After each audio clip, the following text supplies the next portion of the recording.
Hi, I'm Phil Ashey from the American Anglican Council with another episode of One Big Idea, where we look at the scriptures for the coming week. And the scriptures this week are from 1 Kings 17, Psalm 146, Hebrews 9, and Mark 12.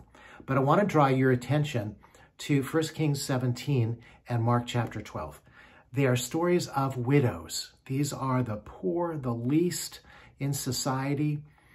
And yet we see in 1 Kings 17, Elijah going to this widow in Zarephath and saying, look, I need something to eat. And she says, well, I'm about to starve and I've got a little bit of oil and a little bit of flour. I'm going to make that for me and my son, and then we're going to die.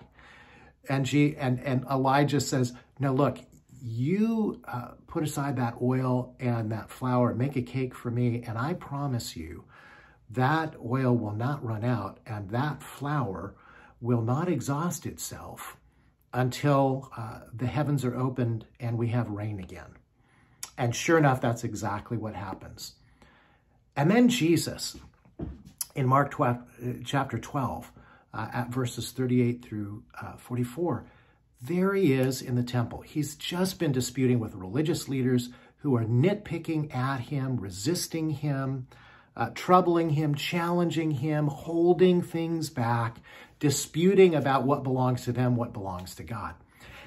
And, Jesus has this uncanny ability to hear and to see things that other people don't see.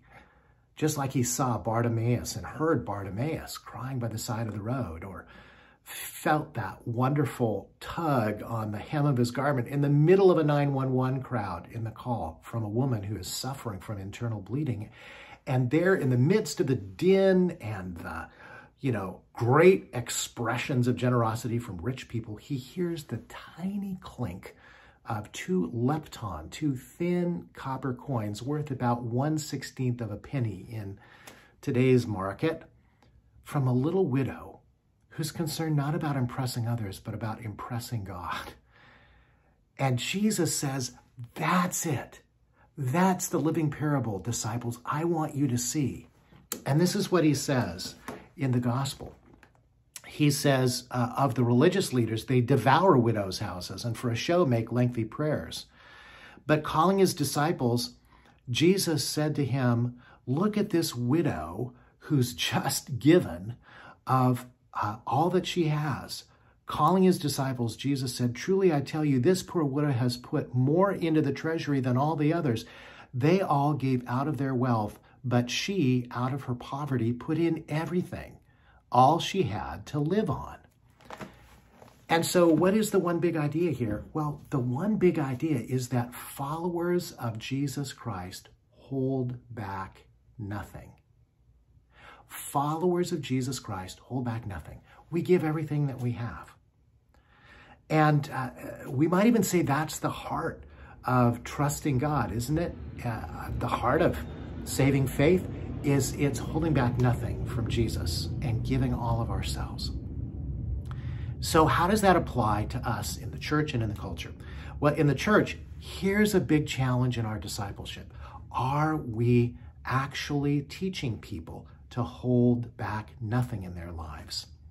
I'm planting a church here in St. Simon's Island, and part of what I'm looking at is the possibility, my coach has pointed out to me, of life transformation groups, where men meet with men in a group of 3 and go through some questions that go all the way back to the Wesleys and their original bands, that press one to ask, are you holding back anything from Jesus? As we think about this challenge, we need to ask ourselves, are we actually helping people to see their whole lives, not just that 1/7 slice of the week, but their whole lives are something that they should give to the Lord, their finances, their loves, their appetites, their possessions. Lloyd Ogilvie, in his great commentary on the Gospel of Mark, Life Without Limits, says this in response to the widow's mite. Life cannot be compartmentalized into the sacred and the secular. We are as accountable for what we do in society as in the church. Giving our tithes and offerings to God does not relieve us of the necessity of seeking his guidance as stewards in everything we spend or save. The image of Caesar may be on the coin, but God's image is on our souls. Remember that wonderful incident, where the Herodians come to Jesus and say, here's Caesar's coin. Do we give it to Caesar or not? And Jesus says, yeah, Caesar's image is on this. Give it to him.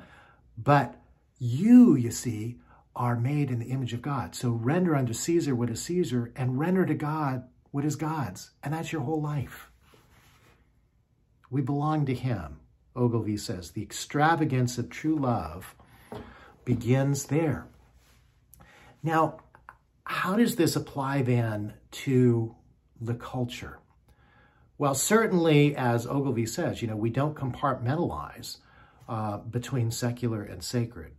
This goes into every area of our lives and our interaction with the culture. But let's be frank, the culture we live in is all about personal rights, personal feelings, what I can have, holding back things, whether it's money or possessions, or love to the people that we disagree with as we cancel them. What is the response to the culture? Because the culture is going to see this kind of holding back nothing as just sheer foolishness. And it begs the question, doesn't it? Why would anybody do this? And the answer, I think, is in the lesson that we have this Sunday from Hebrews, where the author of Hebrews reminds us that Jesus held back nothing. He is the perfect high priest, right? He doesn't go into a temple made with hands, but into the temple of heaven. He doesn't go in to make sacrifices for his own sin every day and all the time. He's made what we say in our Anglican liturgy, that full, perfect, and sufficient sacrifice, oblation, and satisfaction for the sins of the whole world. How did he do that?